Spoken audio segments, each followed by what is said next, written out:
만약 제가 토요타가 다른 어떤 자동차 회사도 해내지 못한 일을 해냈다고 말한다면 믿으시겠습니까?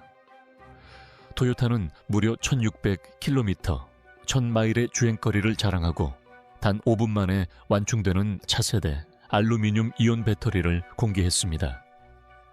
정말 놀랍지 않습니까? 이제 더 이상 주행 거리 걱정은 없습니다. 충전소에서 몇 시간씩 기다릴 필요도 없습니다. 더 이상 변명할 필요도 없습니다. 도쿄에서 열린 깜짝 기자회견에서 토요타는 전기차 업계 전체를 놀라게 하는 폭탄 발언을 했습니다. 테슬라지 MB-YDC 이 오들이 현장에 있었다고 하는데 모두 말문이 막혔다고 합니다. 왜냐하면 이것은 단순한 진전이 아니기 때문입니다. 리튬이온 배터리를 완전히 대체할 수도 있는 획기적인 발전입니다. 내화성이 뛰어나고 가볍고 무독성이며 희토류도 필요하지 않습니다. 전 세계가 기다려온 바로 그 혁신입니다. 그리고 이번에는 실리콘밸리가 아닌 일본에서 탄생했습니다. 자, 이 영상에서는 토요타가 어떻게 이 기술을 개발했는지, 그리고 이것이 테슬라 가솔린 자동차 나아가 석유 자체에 어떤 의미를 갖는지 자세히 살펴보겠습니다. 영상을 시청하기 전에 좋아요 버튼을 누르고 구독하고 알림을 켜두세요. 이건 단순히 전기 자동차에 관한 이야기가 아닙니다. 지금 여러분은 전 세계적인 에너지 전쟁의 시작을 목격하고 있는 것입니다. 사람들은 리튬이 미래이고 고체 배터리가 마지막 관문이라고 말했습니다. 하지만 토요타는 5분간의 짧은 기자회견으로 침묵을 깨고 전기차 업계를 완전히 뒤흔들어 놓았습니다. 티저 영상도 유출된 정보도 없이 화면에 적힌 재원 그대로였습니다. 1000마일 약 1600km 주행 가능 거리. 5분 만에 완충, 리튬도 코발트도 전혀 사용하지 않았다. 처음에는 농담이나 마케팅 전략이라고 생각하는 사람들이 많았다. 하지만 토요타가 선보인 것은 컨셉트 디자인이 아니었다. 제3자 기관의 검증을 거친 실제로 작동하는 알루미늄 이온 배터리 프로토타입이었다. 최대 충전 속도는 하나 /200 킬로와트에 불과했고 1만 회 이상의 완전 충전에도 배터리 성능 저하율은 5% 미만이었다. 최대 250도씨의 열 안정성 테스트에서 단 한 번의 고장도 발생하지 않았다는 결과가 나오자 업계 관계자들은 분주히 움직였습니다. 이는 테슬라의 4680 배터리 셀에 비해 단순히 약간 개선된 정도가 아니었습니다. 속도는 4배나 빠르고 무게는 더 가벼우며 불연성이었습니다. 코발트도 필요 없었고 정치적 긴장 속에 묻힌 리튬 광산에 의존할 필요도 없었습니다. 그저 작동했을 뿐입니다. 더 깨끗하고 더 안전하며 확장성 또한 훨씬 뛰어난을 지켜놨습니다. 그리고 그 기반이 된 소재 알루미늄은 희귀하지도 않고 독성이 있지도 않으며 독점된 지역에 묻혀 있지도 않습니다. 알루미늄은 지구상에서 세 번째로 풍부한 원소이며 이미 전 세계적으로 채굴거래 재활용되고 있습니다. 토요타는 전기차 배터리를 개선한 것뿐만 아니라 전체 공급망을 뒤흔들어 놓았습니다. 놀라운 사실은 바로 이것입니다. 충전 용량은 이론적인 꿈이 아닙니다. 현장 테스트와 실험실 테스트를 거쳤으며 2026년 말까지 대량 생산을 위해 신속하게 추진되고 있습니다. 토요타의 내부 로드맵에는 현재 최소 8개 차종에 알루미늄 이온 배터리가 포함되어 있습니다. 새로운 특허는 이 기술이 가정용 에너지나 항공 분야에까지 확대될 가능성을 시사합니다. 그렇다면 이 화학 반응은 무엇이 다를까요? 리튬 이온은 이온 하나당 하나의 전하를 띠는 반면 알루미늄 이온은 이온 하나당 3개의 전자를 띱니다.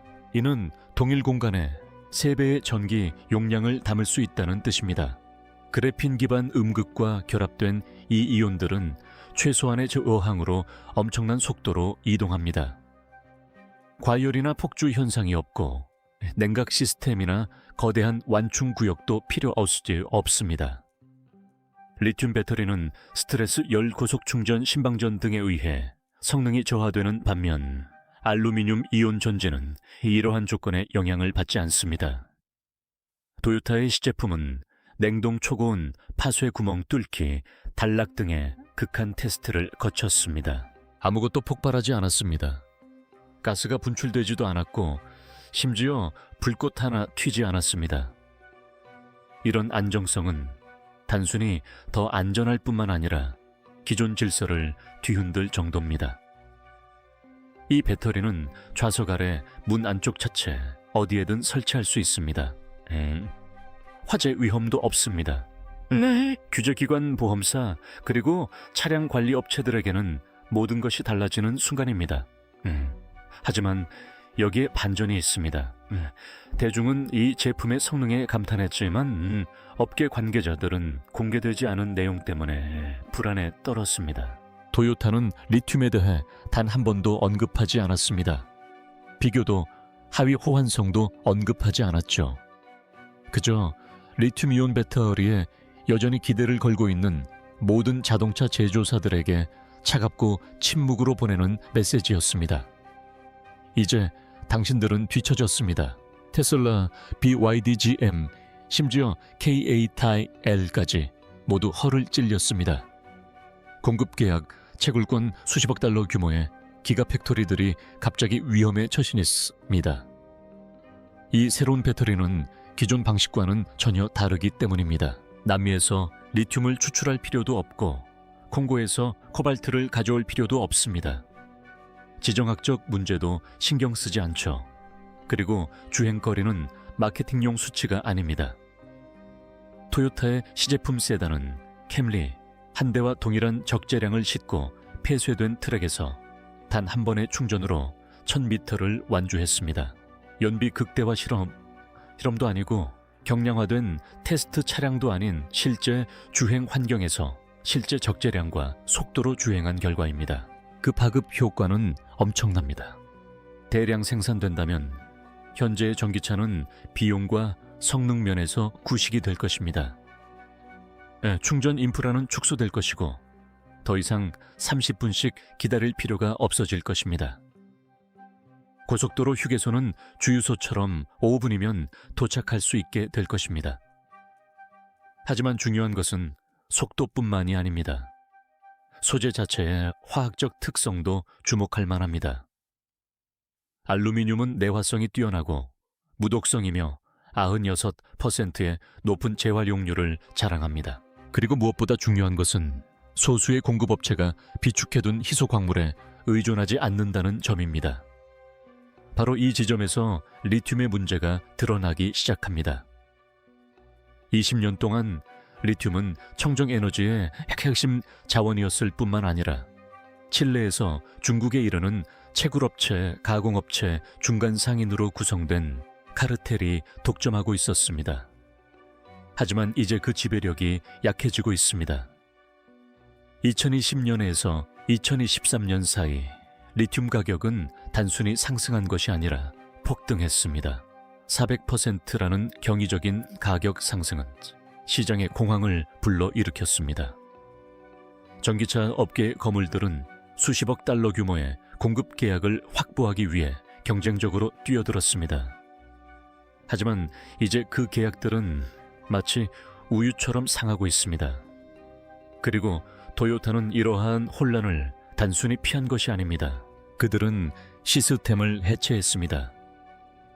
알루미늄으로 아주 약한 수류탄의 안전핀을 뽑은 셈이죠. 그리고 그 취약성은 경제적인 문제보다 훨씬 더 깊은 곳에 있습니다. 전 세계 리튬 매장량의 대부분은 볼리비아, 아르헨티나, 칠레의 염전 지대에 묻혀 있습니다. 정치적 혼란, 국유화 시위, 수출 금지 대통령과 다보스. 아직 하일 어성충 무의식자 자카키아니 공화시 하나만으로도 전기차 공급망이 무너질 수 있는 상황. 그리고 대부분의 리튬이온 배터리 제조에 필수적인 코발트가 있습니다. 전 세계 코발트의 70% 이상이 콩고 민주공화국에서 생산되는데 이곳에서는 아동 노동 착취와 무장 민병대가 운영하는 광산이 만연해 있다는 조사 보고서가 끊이지 않고 있습니다. 이것이 바로 전기차 혁명의 어두운 이면이며 도요타는 이 문제에서 손을 떼버렸습니다. 알루미늄에는 혈흔이 묻지 않습니다. 리튬은 전 세계에서 채굴되고 깨끗하게 거래되며 거의 무한정 재활용됩니다. 도요타의 이번 전략 전환으로 향후 10년 안에 리튬 수요가 30% 감소할 수 있습니다. 이는 단순한 예측이 아니라 당장 닥칠 수 있는 경제 붕괴를 의미합니다. 리튬 업계의 거물들은 이러한 붕괴가 일어나지 않기를 간절히 바라고 있습니다. 리튬 배터리가 주목받는 동안 석유 업계는 공황 상태에 빠졌습니다. 화석연료 업계는 이전에도 배터리 열풍을 경험했지만 이번처럼 내연기관 차량을 직접적으로 능가하는 사양을 가진 배터리는 처음입니다. 수십 년 동안 주행거리는 가솔린 엔진의 마지막 보루였습니다. 하지만 1600km 주행 가능한 배터리에 5분 충전이면 경쟁 상대가 아니라 결정타가 될 수 있습니다. 내연기관 차량은 진화만으로는 이 문제를 해결할 수 없습니다. 알루미늄 이온 배터리를 장착한 토요타 캠리는 주행거리뿐 아니라 효율성, 무게 주행거리당 비용 면에서 가솔린 엔진을 사용하는 렉서스조차 압도할 것입니다. 그리고 변화는 차량에만 국한된 것이 아닙니다. 인프라 자체도 변화하고 있습니다. 일본과 캘리포니아의 주유소 체인들은 커피 한 잔 사는 시간보다 짧은 시간에 차량을 완충할 수 있는 일, 메가와트급 알루미늄 이온 충전소를 도입하는 것을 검토 중인 것으로 알려졌습니다. 배기가스도 없고 화재 위험도 없습니다. 상상 이상으로 빠른 속도로 순수한 전기가 공급됩니다.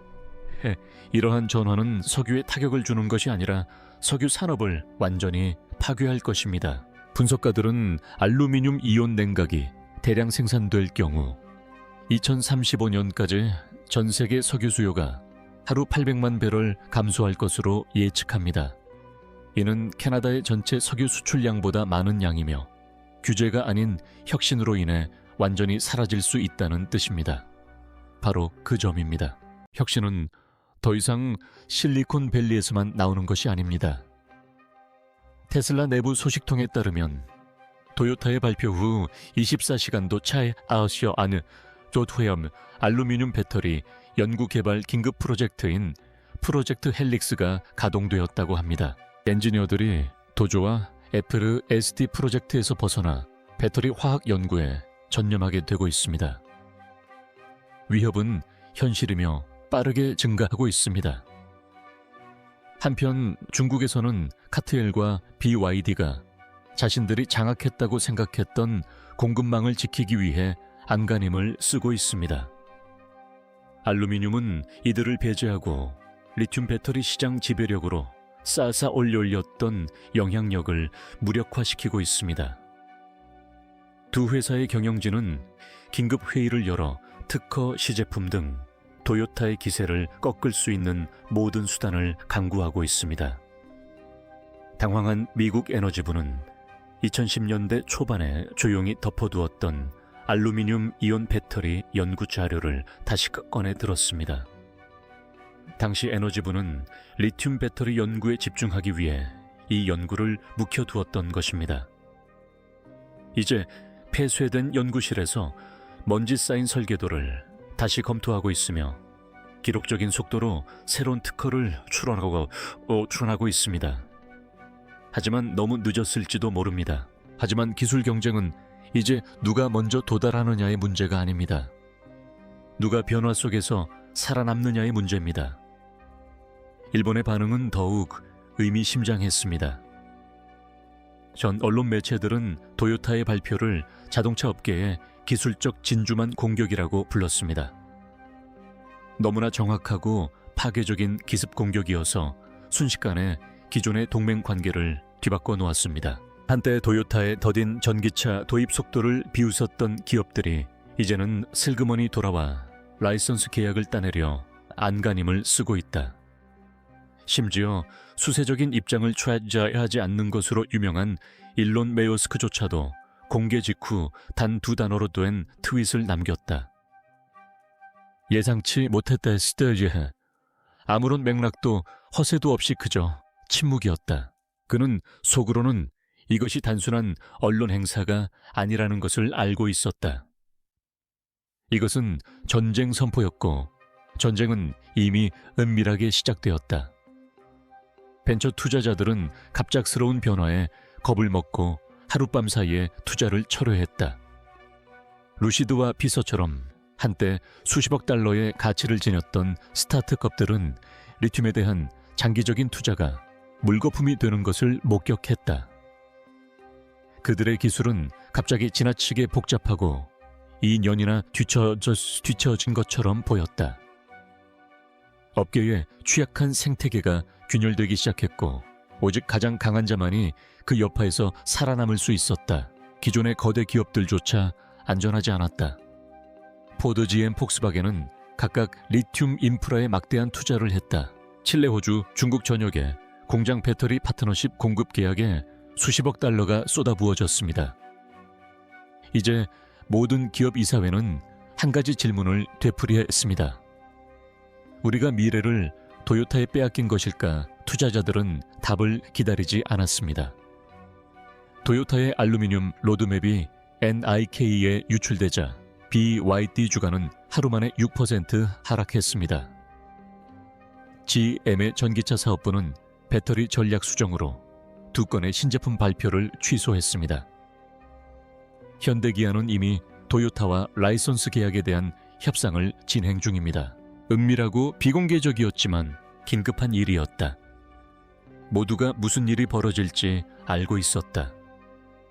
누구도 뒤처지고 싶어 하지 않았다. 하지만 도요타에게 있어 이것은 선발 주자로서의 이점을 누리는 것이 아니었다.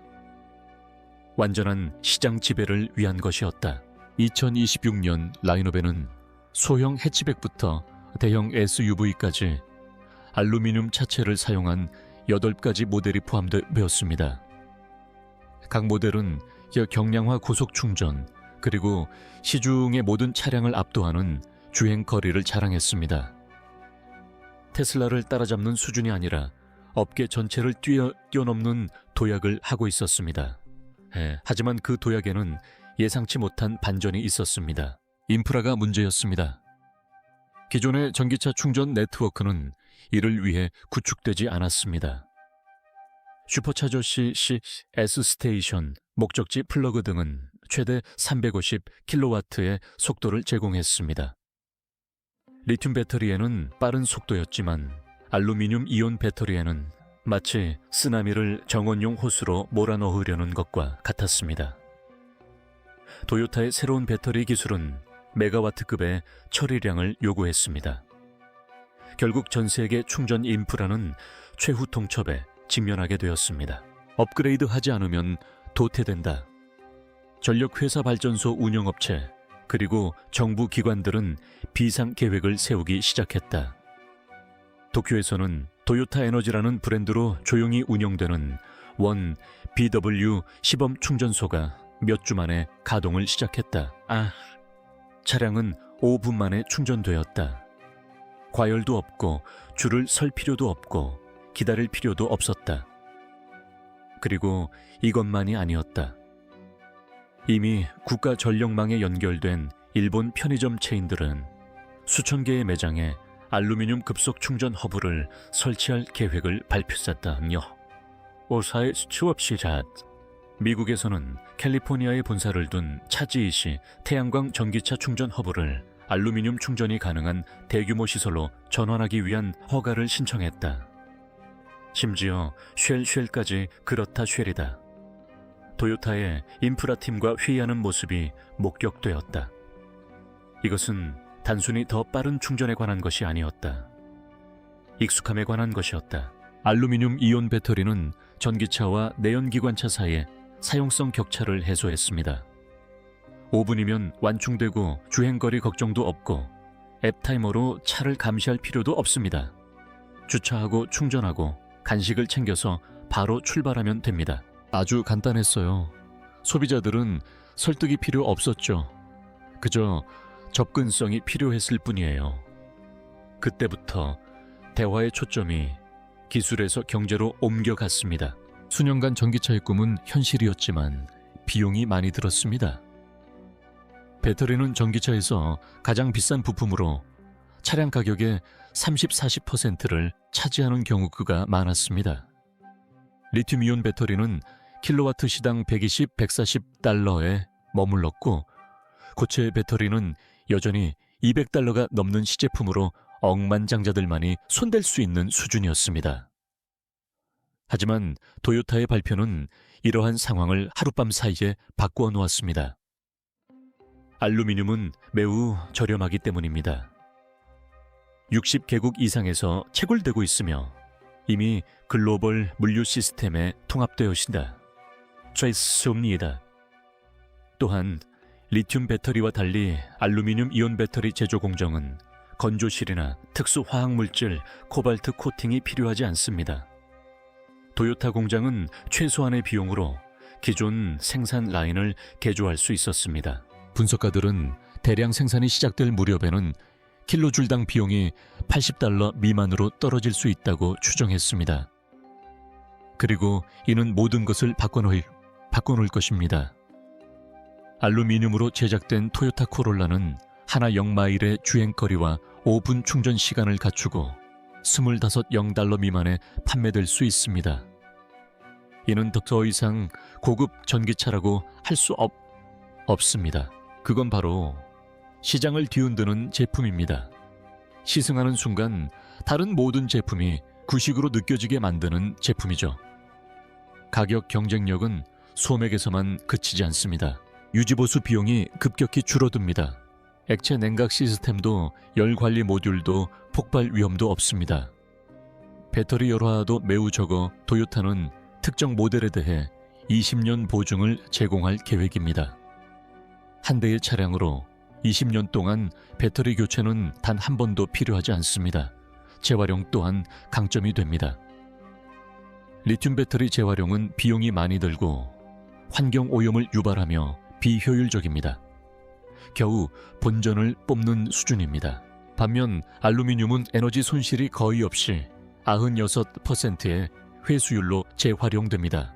도요타의 내부 예측에 따르면 2030년까지 배터리 순환 경제를 완전히 달성할 수 있을 것으로 보입니다. 그리고 마지막으로 중요한 요소는 확장성입니다.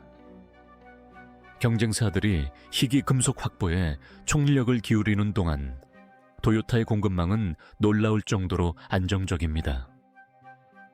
재련소 주조 시설, 알루미늄 주물 공장은 이미 거의 모든 산업 국가에 존재합니다. 새로운 인재 영입도, 환경 소송도, 지정학적 갈등도 필요 없습니다.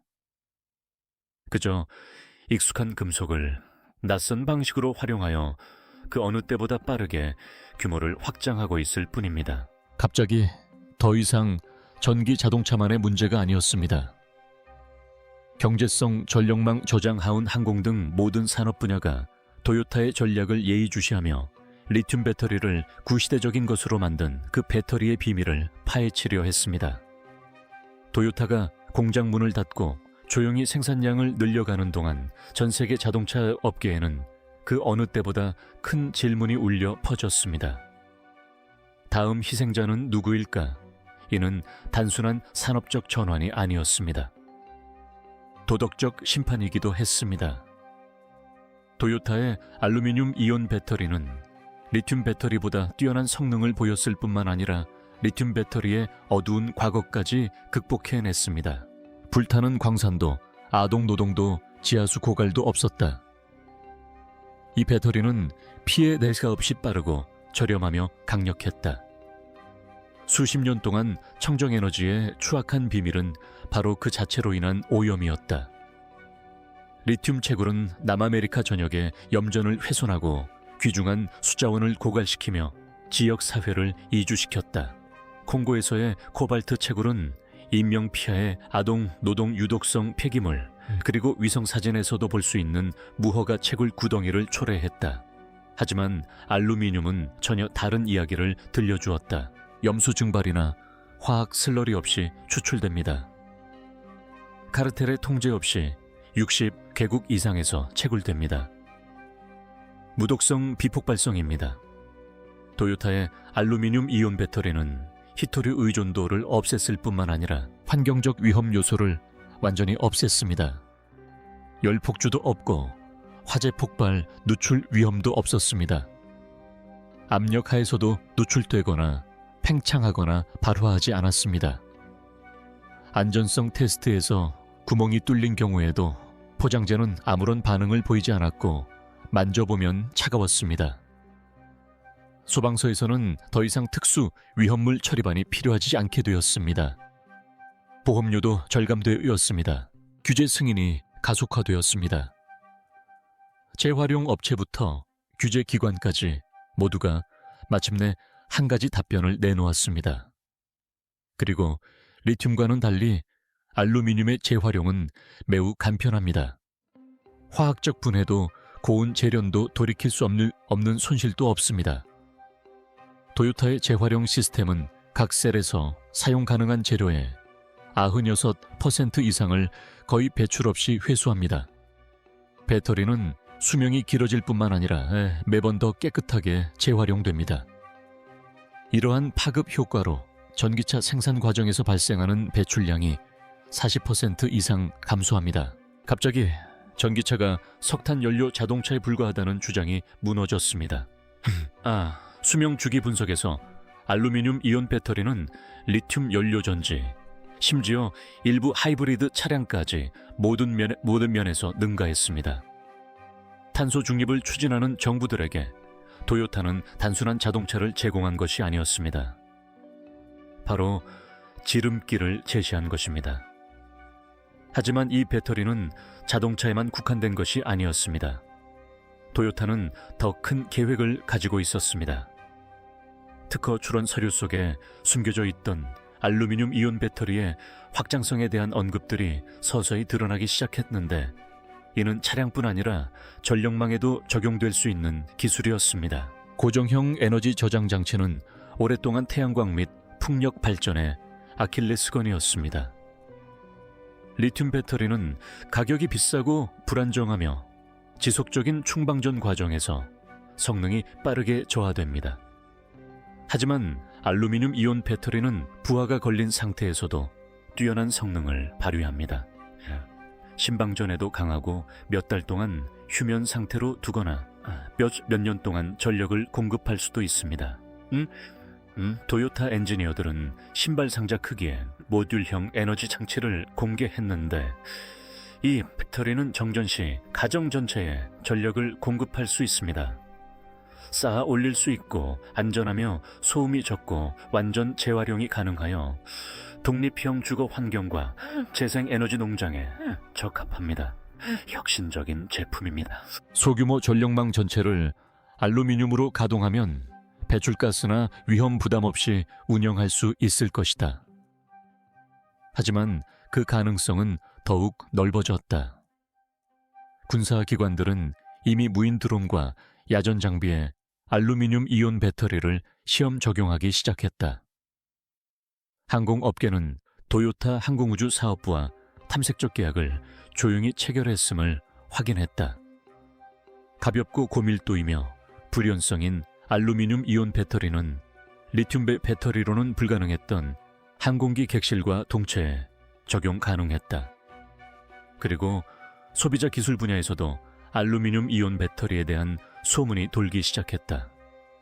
1분 안에 충전되는 스마트폰 일주일 동안 사용할 수 있는 배터리 수명을 가진 노트북 직사광선 아래에서도 과열되지 않는 웨어러블 기기 등이었다. 갑자기 이 문제는 자동차집, 심지어 석유에 관한 것도 아니었습니다.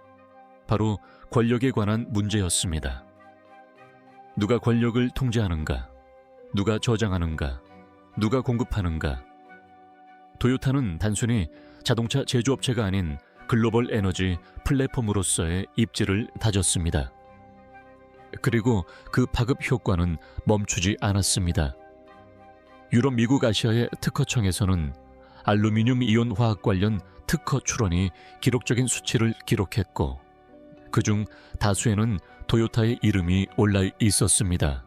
대학들은 연구비 지원을 받았고 스타트업들은 하룻밤 사이에 사업 방향을 전환했습니다. 정부들은 정책 문서를 수정했습니다. 이는 단순한 파급 효과가 아니었습니다. 거대한 균열이었습니다. 디트로이트에서 민헨에 이르기까지 전 세계 기업 이사회 회의실에서는 단 하나의 질문이 울려 퍼졌습니다. 따라잡기엔 너무 늦은 걸까? 토요타는 속도를 늦추지 않았습니다. 이미 다음 행보를 계획해 놓았고 알루미늄 이온 배터리를 산업 운송, 해상 운송, 심지어 로봇 공학에까지 접목할 계획이었습니다. 토요타의 차량은 곧 가정에 전력을 공급할 것이고 에너지 시스템은 전력망을 안정화할 것이며 조용하고 불타지 않는 판 모양의 배터리는 자동차 산업 전체에서 가장 가치 있는 부품이 될 것이었습니다. 일론 머스크의 팀은 온갖 소란에도 불구하고 결국 해답을 찾지 못했다. 중국의 거대 기업들은 대안을 찾기 위해 분주히 움직였다. 한때 전기차 시대의 문지기 역할을 했던 리튬 로비는 무너지기 시작했다. 에너지 경쟁의 다음 장은 더 이상 리튬이나 코발트, 석유에 관한 것이 아니었다. 누가 알루미늄 이온 배터리를 나솔라 르시올라 여자를 장악하고 누가 뒤처지느냐의 싸움이 될 것이었다. 과거가 내연기관에 의존했다면 새로운 시대는 완전히 다른 에너지에 의존하게 될 것이다. 그리고 토요타는 바로 그 도화선에 화선에 불을 붙였다.